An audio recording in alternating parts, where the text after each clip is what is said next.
Yes, good evening. So now we will going to solve a question which you have sent as a doubt. Okay.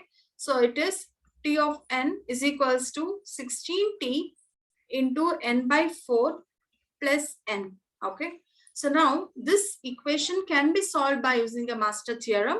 So here a value is what? It is 16, and then b it is 4, and k value it is, see, n to the power of k it is, so n to the power of nothing is nothing but 1 here. So now a value we know that it is 16, and then b to the power of k has to be estimated, and then that is 4 to the power of 1 is 4 itself. So 16 is greater than 4. That means to say a is greater than b to the power of k. So which is the case which is matching here? So it is the first case. That is, what is the first case states here? If a is greater than b to the power of k, then we can use this equation, that is T of n is equals to theta of n to the power of log a b. Okay. So now substituting a value, that is theta of log n to the power of log a is 4 here. Sorry, a is 16 here, and then b is see, I had written wrong here. So it is b to the power of a. So that is it is 4 and then 16. Okay.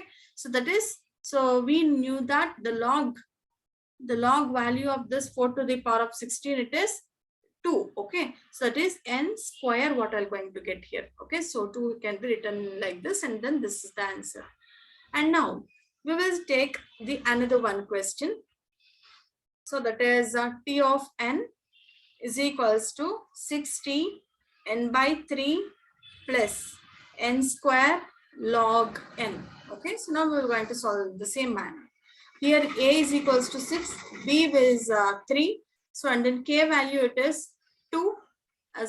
K value it is 2, and then p value, yes, I can have p value here. There is nothing, so that means to say p value is also 1. So now we will going to solve this. See here, b to the power of k, that is 3 to the power of 2, it is 3 3s are 9. So 6 is lesser than 9. That means to say a is lesser than b to the power of k.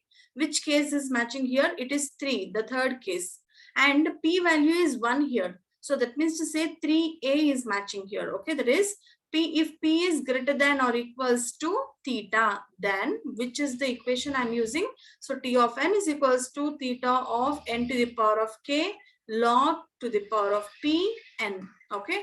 So now we'll substitute a value n to the power of k. K value it is square, that is 2. N square it will going to become, and then log p in the sense it is 1, and then n as it is. So I can also write this as n square log n. So this is how we will going to solve this problem by using master theorem. Okay.